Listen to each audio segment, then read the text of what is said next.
Quando entrei no curso de jornalismo, eu sabia que queria fazer um documentário. Meu objetivo era estudar e trabalhar com audiovisual. Quando comecei a pensar em um tema para o TCC, em uma madrugada de insônia regada a vídeos do YouTube, a ideia surgiu. Por que não falar sobre vídeos em um vídeo? Uma metalinguagem que a princípio não agradou todo mundo, mas que parece ter conquistado algumas pessoas com o tempo. O tema me conquistou com certeza.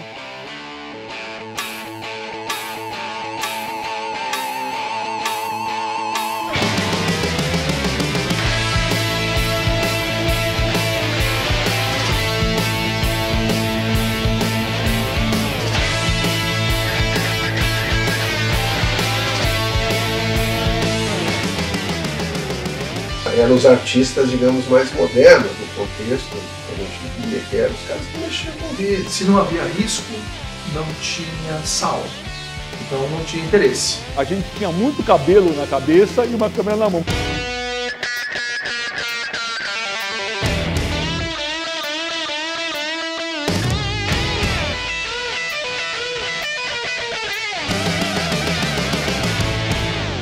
Logo de cara, tem duas coisas que você precisa saber sobre o audiovisual independente. Não, ele não foi inventado pelos youtubers. E sim, muita gente não faz a menor ideia de como tudo começou. Eu queria saber um pouco mais a respeito. Olá. Oi. Tudo bem? Tudo bem? Prazer, tudo bem? Por favor. Ok, vamos por partes. A história pode ser meio confusa, então é melhor eu ser meio didática. Quando eu comecei a pesquisar o tema, todas as datas que livros e o grande senhor Google me deram foram da década de 80. Princípio básico do jornalismo: cheque a informação de novo e de novo. Parece que a história não foi bem assim. Se você entender que a produção independente é toda aquela que não é feita dentro da emissora de televisão, desde o começo tinha isso. Por exemplo, já nos anos 50, metade dos anos 50, 55, 56, você tinha no Rio de Janeiro, aqui em São Paulo também, escritórios de produção, onde grandes produtores de televisão, de programas de televisão, contratavam os artistas, contratavam os técnicos, o pessoal trabalhava fora, e na época, era a época da televisão ao vivo, o pessoal ia para a emissora de televisão apenas no dia e no momento de fazer a emissão do programa, e aí usava a estrutura técnica disponível da televisão. Mas era uma produção independente que ia à televisão e usava os recursos. Talvez pouca gente sabe, o programa da Hebe Camargo, em 1979 até 81, era uma produção independente. Quê? Como assim? Olha a minha cara. Foi exatamente isso que eu pensei essa hora. Em momento nenhum apareceu nenhuma pesquisa minha e muito pelo contrário, ninguém comentou nada disso. Nos anos 80, surge uma nova geração de realizadores, jovens realizadores, universitários, no momento em que estava chegando no Brasil, sendo introduzido no Brasil numa escala um pouco maior, tanto o videocassete profissional, o MATIC, de um custo muito menor do que os equipamentos de gravação e edição maiores em fita, né? Como o videocassete doméstico, que entra no Brasil em 83. Ok. O vídeo doméstico chega no Brasil, as pessoas começam a filmar e se inscrevem no primeiro festival de vídeo que o Brasil teve, o Vídeo Brasil, certo? Errado. Existia uma pessoa chamada Abram Berman e ele tinha uma escola de cinema Super 8 e um festival que tinha todos os anos a mostra de filme Super 8. Né? Deixa eu fazer uma pausa aqui rapidinho. A Super 8 é uma câmera com filme de 8mm portátil que fez muito sucesso nas festas de família, justamente por ser mais barata e leve. A Umatic, que o Gabriel mencionou um pouco antes, era uma câmera com filme de 16mm ainda portátil, mas mais pesada que a Super 8. A Umatic já entrava para a categoria de semi-profissional. Mas continuando. No finalzinho da década de 70, começo dos anos 80, ele lançou já um festival misturando as duas tecnologias. Ele já tinha gente que podia se inscrever com o vídeo Super 8 e com o tal do VHS, o vídeo VHS, que era novidade na época. Então eu acho que esse cara foi um pouco antes, foi um precursor de colocar isso, né? Já deu para perceber que muita gente falou muita coisa que não tinha em lugar nenhum, né? E não foi por incompetência minha, eu juro que eu pesquisei. Esse é o Ale Primo. O Ale fez parte desse movimento do audiovisual independente da década de 80, inclusive com um quadro muito legal em que ficava 4 horas em um link ao vivo. É para parar de reclamar de plantão depois dessa. Então, essa garotada, recém-saída, moçadinha saindo da faculdade, começou a ter acesso ao quê? A câmera portátil. E começou a usar isso como linguagem artística. E cada um fazendo o que queria. Eram poucas câmeras que tinham, as câmeras eram uma preciosidade. Então as pessoas não estavam acostumadas a ficar na frente de câmera, você tirava a câmera, era uma coisa engraçada e tal. Aí, essas pessoas foram estudar engenharia, arquitetura, direito, só que com câmera na mão. O que aconteceu? Veio a abertura política em 84, e desde do começo de 80, 81, 82, 83, 84, começaram a surgir os primeiros programas jovens na TV. Cada um até agora falou com muita propriedade segundo o que viveu naquela época. O Gabriel, jornalista e teórico do audiovisual independente, o Mário, que tinha diversos grupos de discussão do vídeo, e o Ale, que, como eu disse, participou de diversos programas independentes na televisão, com muita gente bacana nessa época também. Só que tá faltando um pedacinho dessa história. Não, apaga, tá faltando um pedação dessa história. As produtoras independentes. Principalmente Olhar Eletrônico e TV Tudo. Olhar Eletrônico foi uma produtora que nós montamos um grupo de ex-colegas da FAU, Faculdade de Arquitetura e Urbanismo, da USP, uma produtora de vídeo. A gente montou em 1980. Marcelo Machado, Fernando Meirelles, Paulo Morelli e Beto Salatini foram os 4 fundadores da Olhar Eletrônico. Todo mundo, sem exceção, comentou sobre a qualidade dos vídeos que a Olhar produzia, tanto numa questão estética quanto nas discussões que eles traziam. Mas tinha uma coisa ainda que estava me incomodando. Como eles faziam para pagar as contas? Foi a publicidade para ganhar dinheiro, né? A gente tinha se formado, a gente acreditou que aquilo ali era um caminho de profissionalização. Assim, a gente não comprou o equipamento só pensando em fazer o nosso trabalho. A gente pensou em se constituir como empresa e fazer o nosso trabalho e também prestar serviço para sobreviver. Então, Olhar desde o começo tem essa postura.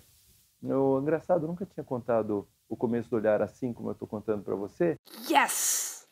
Mas eu acho muito importante falar isso, assim, porque, por exemplo, tinha um outro grupo, a TV Tudo, Tadeu Jungle, Walter Silveira, Neymar Condes e o Prioli, Paulo Prioli, que era um grupo muito mais, que vinha da ECA, muito mais voltado mesmo para um trabalho que era, assim, basicamente cultural, digamos. A TV Tudo. Escreve TVDO, mas é para ler TV Tudo. Eu demorei um pouquinho para entender isso. Eles sequer se consideravam uma produtora, já que não tinha um lugar fixo para ficar, como o Tadeu, quem está aparecendo aí na tela para vocês e acabou me contando. Mas alguém percebeu logo cedo que a criatividade do grupo não tinha limites. A TV Tudo é um grupo de estudantes da ECA, 3 de televisão e 1 de cinema, e a gente se encontrava na ECA todo dia, até que pintou uma oportunidade de realizar um trabalho dentro da escola, ligado em televisão, com a Ana May Barbosa, que é uma arte educadora, e chamava-se Ateliê de TV. E aí começamos a gravar esse ateliê, e nos consolidamos enquanto afinidades. Falei, bom, estamos juntos, gostamos do que fazemos, vamos começar a fazer coisas. Mas e ganhar dinheiro? Money, barão, bufunfa. Não tem grana, ninguém ganhava nada, ninguém fazia nada, não era esse nem o objetivo ali. Ali a gente era estudante, trabalhando, querendo explorar fronteiras, querendo conhecer novas coisas, fazer novas coisas. A gente achava que a gente podia fazer uma nova televisão, a televisão que a gente chamava a televisão do terceiro milênio. Então a gente tinha aspirações grandes, a gente era meio megalomaníaco com tudo aquilo que a gente achava que podia fazer. A gente não queria fazer igual a ninguém, mas a gente admirava muitos caras. A gente admirava tanto o Glauber Rocha, quanto o Zé Celso Martinez Correia, quanto o Chacrinha, quanto o Namjoon Paik. São fronteiras bem diversas. E, como eu te disse, a gente trabalhava em várias áreas, a gente tateava em várias áreas, mas a gente não queria ser alguém. A gente achava que a gente era os caras. 2 grupos com visões diferentes, objetivos diferentes e tinha mais uma coisa de diferente. A Olhar Eletrônico tinha um grupo de discussões às segundas-feiras que era extremamente badalado, todo mundo queria entrar. O Cultural. E adivinha? Eles falavam sobre temas culturais. Ah, vá. Cultural, aí já entrando no território mais sofisticado, né? O Cultural era o seguinte, Cultural, ele realmente levantava questões de todo tipo. De todo tipo. E eram estudos mesmo, eram coisas que a gente fazia estudos profundos de Kant, filosofia, de religião, de pintores, e era sempre alguém que trazia bastante informação e a gente discutia. Era muito bom, eu acho isso fez a diferença total para o grupo.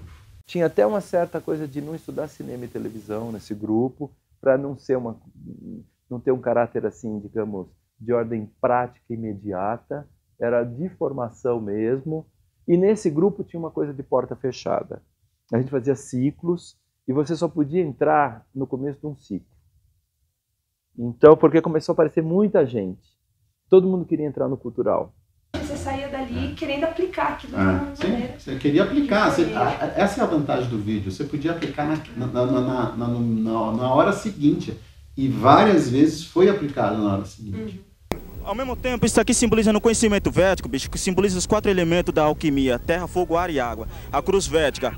E ao mesmo tempo teve um cara chamado Adolf Hitler que usou numas de assim como se fosse uma força, né? Porque tudo tem uma força, yin e yang, negativo e positivo. Então o cara usou numa de involução, de regressão, para extravasar emoções, né? Porque inclusive a Alemanha tava aquela puta decadência. Então os caras... Garotos do Subúrbio foi um dos primeiros vídeos que a Olhar fez. Ele foi produzido pelo Fernando Meirelles e pelo Tonico Melo, que acabou de falar aí. A ideia era fazer uma série de vídeos chamado Projeto Juventude. O piloto, justamente esse, Garotos do Subúrbio, e um vídeo que falava sobre como surgiu o movimento punk na periferia aqui no Brasil.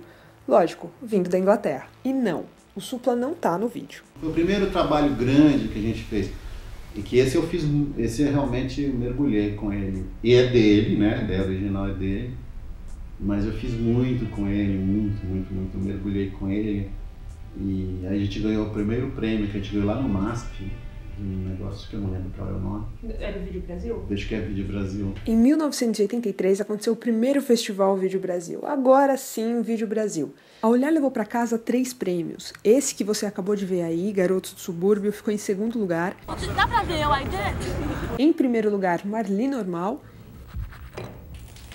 Em 10º lugar, Brasília.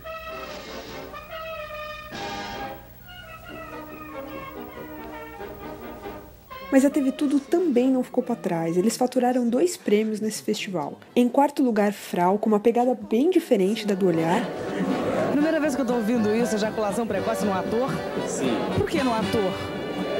Pelo que me consta, nas cenas de filmagem, o pau do cara nem levanta. E em 8º lugar, Quem Que Esteve. Esse último eu adoro.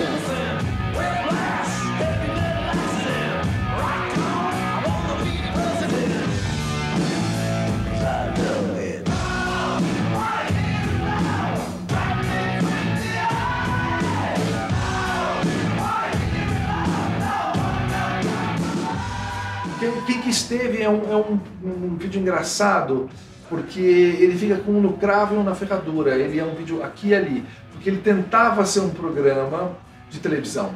Ele até tem uma abertura de bloco no meio, chama bloco, como se fosse um bloco de televisão. A gente achava que aquilo poderia ser um bom programa de televisão. Ele seria, mas os caras não entenderam nada. Ninguém achou nada daquilo, todo mundo achou aquilo uma merda. There's nobody that represents nobody.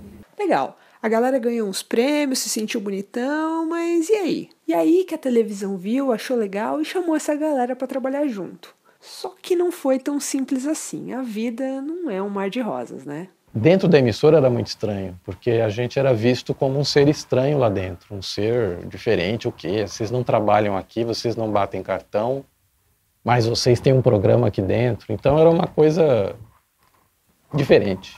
A gente não tinha limite. E a gente queria chocar.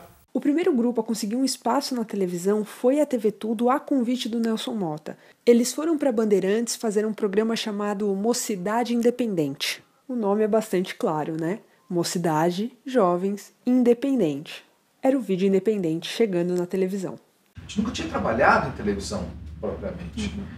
E quando a gente entrou lá, só a entrada de nós quatro para realizar um programa aqui em São Paulo, porque o Nelsinho ficava no Rio, então a gente ficava em São Paulo, os quatro realizando, e os caras perguntavam, quem é o diretor? Não, nós quatro fazemos de tudo. Nós quatro montamos, dirigimos e fazemos tal. Então não tinha função. Então era um grupo de 4 pessoas, 4 moleques que ficava lá tentando fazer uma televisão. Quando a gente tentou reeditar uma música, que era um clipe, eles tinham gravado lá com 3, 4 câmeras, você sabe, você grava com 3, 4 câmeras, teoricamente o filme sai editado, tem alguns cortes ali. A gente olhou, achou ruim e resolvemos editar. Então a gente demorou 8 horas para editar aquilo. Eles acharam um absurdo a gente perder 8 horas numa ilha de edição para editar algo que já estava editado.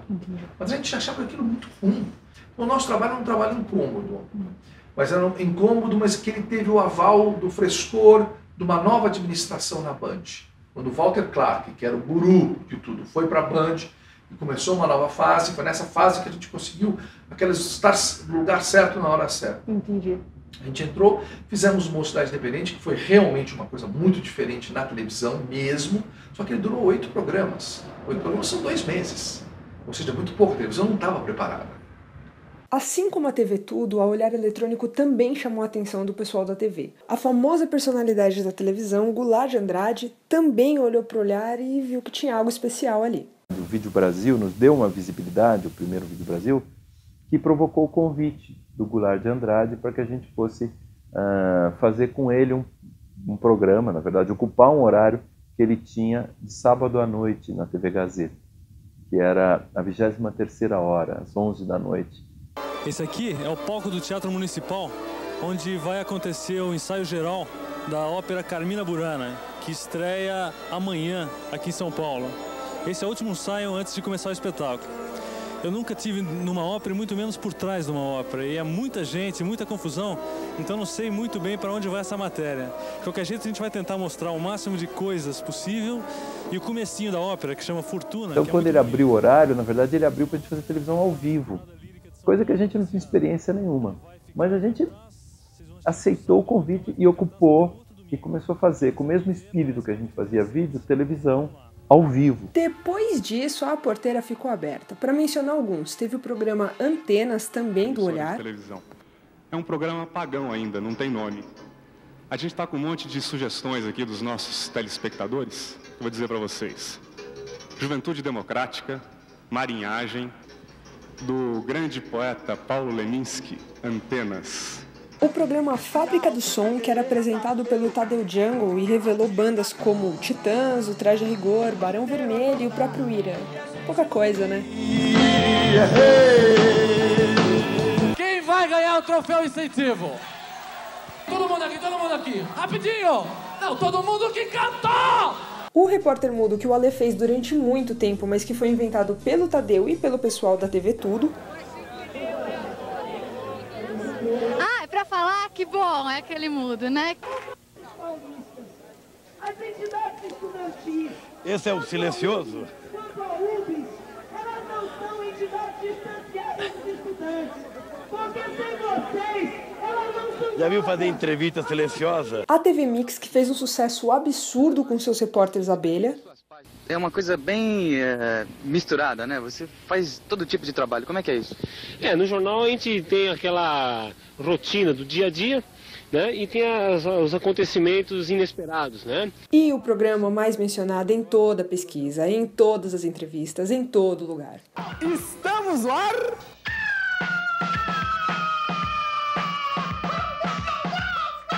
O Krieg Ra, com o icônico Ernesto Varela, vivido pelo Marcelo Taz. Então eu vou ser sincero, eu não sou repórter político. Eu estive aqui hoje em Brasília e percebi que muitas pessoas não gostam do senhor. Muitas pessoas dizem que o senhor é corrupto, que o senhor é ladrão. É verdade isso, deputado? Foi sensacional. Aqui vale uma confissão, uma coisa que eu preciso tirar do meu coração. Eu tentei muito, eu fiz promessa para os deuses do Olimpo, mas eu não consegui falar com Marcelo Taz. Bola pra frente, tem muita gente legal falando sobre o Krieg Ha, inclusive o Tunico Melo, que estava lá no dia que o Ernesto Varela nasceu. Ele praticamente fez o parto. Um dia fui fazer um especial com Itamar na Assunção, na penitenciária de Santos. E aí a gente fez, no dia seguinte a gente acordou para ir embora para São Paulo, e eu queria fazer uma brincadeira para esse programa que a gente estava falando para o Goulart de Andrade, que chamava Santos Urgente, que eram notícias de Santos que numa cidade que não acontece nada. E aí a gente estava, e eu queria fazer uma brincadeira com repórteres e tal, não sei o quê. Aí ninguém falava direito, e o Tass falava, já tinha um traquejo, fazia Antunes Filho, era mais soltinho, fazia jazz. E aí Tass, faz aqui, ele fez uma brincadeira com um painel desses de temperatura da rua, que estava marcando uma temperatura errada, e estava chovendo, e ele fez uma brincadeira, e todo mundo, uma brincadeira. Aí eu fui fazer uma segunda, e eu pus a câmera mais alta, eu não me lembro qual era a brincadeira, e estava chovendo, garoando. E ele não conseguia, ele ficava assim com o olho, e falava, não, então vamos fazer o seguinte. Aí eu peguei o Fernandinho, que era o nosso eterno assistente, mas ele tinha um óculos de aro colorido, redondinho. Falei, me dá esse óculos aqui, que se ele põe o óculos ele não fica pescando. E pôs o óculos. Só que era azul. Depois, essa pequena coisa gerou uma vontade, uma percepção de que ele podia fazer. Isso era uma coisa muito comum no olhar. Quando a gente via que tinha dado certo alguma coisa, todo mundo investia naquela coisa. Então todo mundo investiu na personagem que talvez estivesse ali. Krieg Ha, ele era direção coletiva. Como é que era a direção coletiva do Krieg Ha? Cada um trazia um tema e dirigia o programa do seu tema. O próximo programa era dirigido por outro com o seu tema, e cada um ficava responsável. E os outros faziam matérias para o tema daquele. Então você dirigia um e colaborava nos outros. Mas não tem só isso de história. Eu também trouxe a cereja do bolo para vocês. De nada. Aí eu me lembro que o Ernesto Palha, da Globo, foi fazer o casal Sandra Nemberg, e o Sandra estava por perto. A Sandra Nemberg já fazia parte do Olhar nessa época. O Ernesto Palha foi fazer uma matéria lá. Quer dizer, it was meant to be. Belos olhos, hein? É isso que eu ia falar. Ernesto Palha foi fazer uma matéria com a gente, e aí a gente sabia, não sei porque o Fernando cismou com o Varela. E aí não sei porquê, não sei o quê, e aí eu me lembro que na hora ali eu falei assim, a gente podia chamar de Ernesto Varela, do Ernesto Palha. Muita coisa bacana aconteceu com esses dois grupos. A TV Tudo, por exemplo, depois de um tempo, se juntou ao empresário Eduardo Abramovay para formar a Videoverso. Depois de um período, a Videoverso se desfez e o grupo voltou a ser a TV Tudo. A Olhar, por outro lado, começou a trabalhar com Abril Vídeos, que foi extremamente importante na década de 80 e 90 na distribuição de VHS, por exemplo. Os dois grupos fizeram coisas incríveis para o audiovisual independente. Eles conseguiram mudar a linguagem da televisão. Coisas que já estavam arraigadas, como por exemplo o cenário no telejornal. Foi a Olhar, por exemplo, que surgiu com a ideia de colocar a cidade como plano de fundo para os âncoras. A TV Tudo também veio para mostrar que a televisão precisava ser mais natural, não tão plastificada quanto ela costumava ser. Falar mais diretamente e realmente com jovens. Você vai bem, meu rapaz? Tudo bem. Legal. How are you? Está com você tudo bem, meu rapaz? Tudo jóia. Legal. Fico feliz em saber. No fundo, todos eram aliados. Dois grupos diferentes, mas que juntos abriram as portas para um novo mundo no audiovisual. Quem foi você na última encadernação? Devo ter sido nada mais, nada menos do que apenas um verso! Eu pensei que o senhor nesse ímpeto ia dizer Marilyn Monroe, mas não foi desta vez. Porque eu tô ligado mesmo, cara. Eu não tô ligado em jacaré, falou? Eu não tô ligado em jacaré não, malandro. Eu tô ligado e olha, Ah, fogo! Ah! Olha, o microfone do Varela. Tá quente, pô. Tá quente? Que isso? Gente, assopra! Sopra, apaga! Põe na Globo, plim, plim. Olha aí, finalmente alguém sensato dentro dessa casa. Só faltava mesmo, não faltava mais nada para acontecer nesse programa.